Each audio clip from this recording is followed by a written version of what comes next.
வணக்கம் குரு ஜோதிடம் சேனல் நேர்களே, நான் உங்கள் அன்பான சயின்டிபிக் வேதிக் அஸ்ட்ராலஜர் அஸ்ட்ரோலஜி பேசுகிறேன். நல்லது நினைப்போம், நல்லதே நடக்கும். இந்த வீடியோல நம்ம என்ன பார்க்க போறோம்னா, துலாம் ராசிக்காரர்களுக்கு 2025 நவம்பர் மாதம் எத்தகைய ஒரு மாதமாக இருக்க போகுதுங்கிறது சயின்டிபிக் வேதிக் அஸ்ட்ராலஜி முறையில அறிவியல் சார்ந்த ஜோதிடத்தை எப்படி இந்த ஒளி தத்துவம் மூலமாக உங்களுடைய கர்மா செயல்படுதுங்கிறது பார்க்க போறோம். பரிகாரங்கள், மூட நம்பிக்கைக்குள்ளே போகாமல் மிகைப்படுத்தாமல் உள்ளது உள்ளவாறு அறிவியல் சார்ந்த முறையில பார்க்க போறோம்.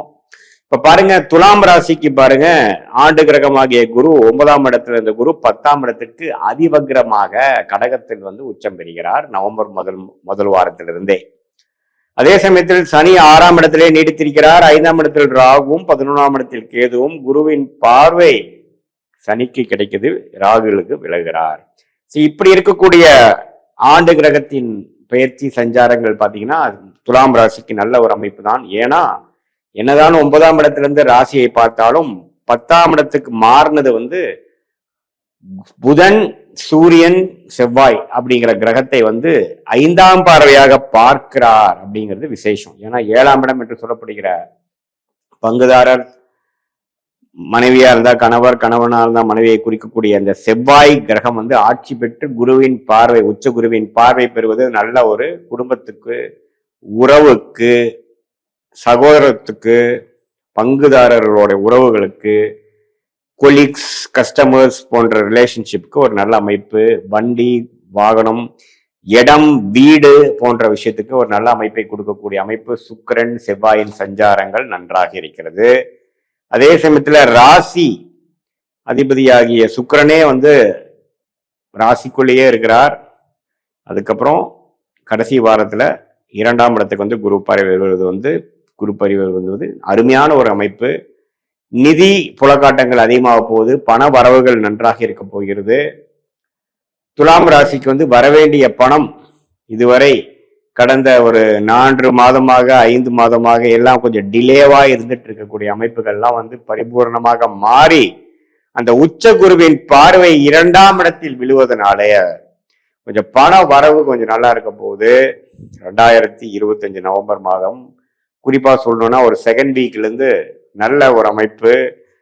இடம் சார்ந்த விஷயங்கள், பூமி சார்ந்த விஷயத்தினால கொஞ்சம் நல்ல பலன் பெறக்கூடிய அமைப்புகள், மனசு கொஞ்சம் சந்தோஷமாகக்கூடிய அமைப்புகள், இதனால சில கடன்கள், பிரச்சனைகள் இருந்து விடுபட்டு வரக்கூடிய ஒரு அமைப்பு துலாம் ராசிக்காரர்களுக்கு இந்த நவம்பர் செகண்ட் வீக்ல இருந்தே படிப்படியாக வரக்கூடிய அமைப்புகள் கண்டிப்பாக உண்டு.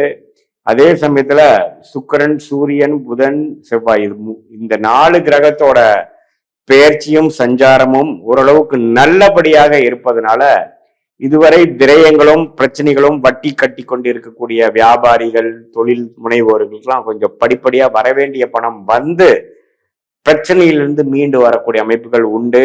வேலையில இருக்கிறவங்களுக்கு நல்ல வேலை மாற்றம், ஒரு ப்ரொமோஷன் வாங்கி நல்ல ஒரு ஜாபுக்கு மாறக்கூடிய அமைப்பு.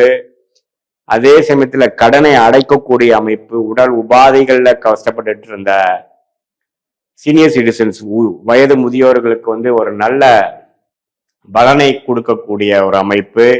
இது எல்லாமே பரிபூர்ணமான அமைப்பாக நவம்பர் 2025 கொஞ்சம் நல்ல ஒரு அமைப்பு வருது. இதுவரை கடந்த 3 மாதம் 4 மாதமாக சில விஷயங்களை எதிர்பார்த்து கொண்டிருந்த துலாம் ராசிக்காரர்களுக்கு கை மேல பலனை கொடுக்கக்கூடிய அமைப்புகள், லேட்டா வந்தாலும் லேட்டஸ்டா வந்த மாதிரி ஒரு அமைப்பை கொடுக்கக்கூடிய அந்த உச்ச குருவின் பெயர் பார்வை 3 கிரகத்தின் மேல விழுவதும், கடைசி வாரத்துல பாத்தீங்கன்னா ராசி அதிபதியே 2ஆம் இடத்துக்கு குரு பார்வை பெறுவது அருமை.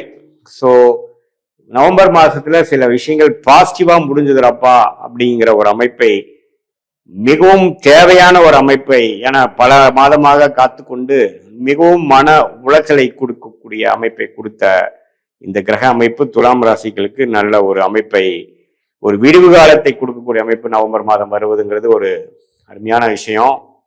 அதனால கொஞ்சம் இந்த மாதத்தை யூஸ் பண்ணி என்னென்ன பிரச்சனைகள் நமக்கு இருக்கோ அதிலிருந்து விடுபட்டு வரக்கூடிய அமைப்புகளாக நீங்க யூஸ் பண்ணிக்கணும். இது ஒரு பொதுவான பலனை தவிர உங்களுடைய ஜென்ம ஜாதகத்துல நீங்க என்ன தசாபுக்திகள் போய்கொண்டிருக்கிறது, என்ன அந்தரம், என்ன சூக்ஷம் போயிட்டு இருக்கிறது, நீங்க எந்த லக்னத்துல பிறந்தீங்க, உங்க பிறந்த தேதி, பிறந்த நேரம் கொடுத்து பிறந்த உரை கொடுத்து உங்க ஜாதகத்தை போட்டு என்ன விஷயங்கள் நடந்து கொண்டு இருக்கிறத பார்த்து அந்த தசநாதனும் புக்திநாதனும் இப்ப கோச்சாரத்துல எதுமாற அமைப்புகளாக போய் கொண்டிருக்கிறார் அப்படிங்கிறதையும் ஒருங்கிணைத்து பார்க்கும் பொழுது உங்களுக்கு ஒரு அருமையான ராஜயோக திசை நடக்கும் பொழுது நான் சொன்ன பலாபலன்கள் இன்னும் கொஞ்சம் தூக்கலாகவும் இன்னும் கொஞ்சம் அருமையாகவும் நடக்கிற மாதிரியும், சில பலாபலன்கள் குறைவாக, அதாவது ஒரு சுமாரான தசைகள் வரக்கூடாத தசை நடந்து போடும் பொழுது நான் சொன்ன அந்த பொது பலன் வந்து சற்று குறைவாகவும் வரக்கூடிய அமைப்புகள் இருக்குதே ஒழிய, பட் இருந்தாலும் நவம்பர் மாதம் சில விஷயம் பாசிட்டிவ், குறிப்பா பண விஷயம், குடுக்கல் வாங்கல்ல இதுவரை இருந்த தொய்வு கொஞ்சம் நீங்கி நமக்கு பாசிட்டிவா வர்றது, கடன் அடைதல், பிரச்சனையிலிருந்து மீண்டு வர்றதல், உடல் உபாதையிலிருந்து வெளியில வர்றதுங்கிற மாதிரி ஒரு சில பாசிட்டிவான விஷயங்கள் நடக்கக்கூடிய அமைப்புகள் கண்டிப்பாக உண்டு. குறிப்பா சொல்ல போனா செகண்ட் அண்ட் தேர்ட் வீக்ல இருந்து கண்டிப்பாக உங்களுக்கு நவம்பர் மாதம் உண்டு.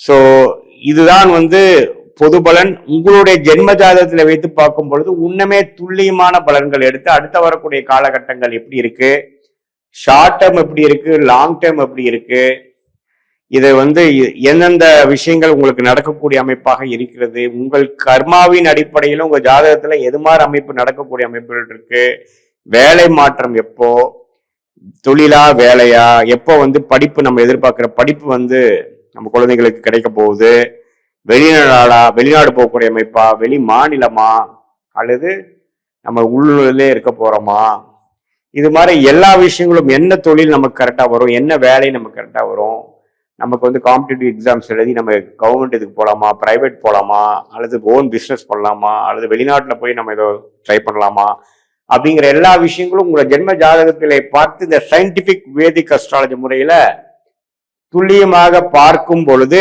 நம்மளோட எதிர்காலம் எப்படி இருக்கு, என்னென்ன பிராப்தங்கள் காத்து கொண்டு இருக்கிறதுன்னு தெரிந்து கொண்டு அதுக்கு தகுந்த மாதிரி முடிவுகளை நாம எடுத்து திட்டங்களை தீட்டி செயல்படுத்தி தேவையற்ற விஷயங்களை தவிர்த்து நம்ம வந்து நம்மளுடைய வாழ்க்கையின் பயணத்தை கரெக்டான ஒரு டைரக்ஷன்ல கரெக்டான டைம்ல நாம செலுத்தணும். எந்த நேரத்துல வந்து அதிகமான வேகத்தோட போறது, எந்த மாதிரி நேரத்தில் வந்து கொஞ்சம் அடக்கி வாசிக்கணும், எந்த நேரத்தில் முயற்சிகள் அதிகம் எடுக்கிறது நல்லது, எந்த நேரத்தில் வந்து கொஞ்சம் இருக்கிறத மெயின்டைன் பண்றது நல்லதுங்கிறத மாற விஷயங்கள், நம்மளுடைய பிராப்தங்கள் எப்படி போய்கொண்டு இருக்கிறதுங்கிறதை தெரிந்து கொண்டு அதுக்கு தகுந்த மாதிரி முடிவுகள் எடுக்கும் பொழுது பண விரயங்கள், வீணான சமய விரயங்களை எல்லாம் தவிர்த்து வாழ்க்கையில் எதிர்நீச்சல் போடாமல் நம்மளுடைய பிராப்தத்தை தெரிந்து அதுபடியே நம்ம வாழ்க்கையை செலுத்துமையானால் எளிதில் நம்ம வாழ்க்கையில வெற்றி பெற முடியும்.